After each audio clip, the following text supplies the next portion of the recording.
Nagpasiklaban ang mga atleta sa paglangoy sa Cavra Amit 2026 swimming competition na ginanap sa sports arena ng lungsod. Ipinamalas ng mga kalahok mula sa iba't ibang lalawigan ng Rehiyon 2 ang kanilang husay sa bilis, tiempo at mga stroke sa iba't ibang kategorya.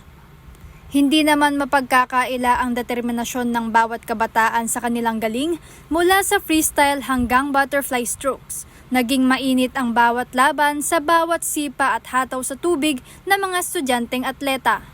Isa sa mga atletang ito ay si Ironda Kiwag, 17 taong gulang mula sa Quirino, na masayang nagawa nitong irepresenta ang kanyang lalawigan. Ginawa ko ng mabuti ang aking practice at lahat ng tinuro sa akin ay ginawa ko.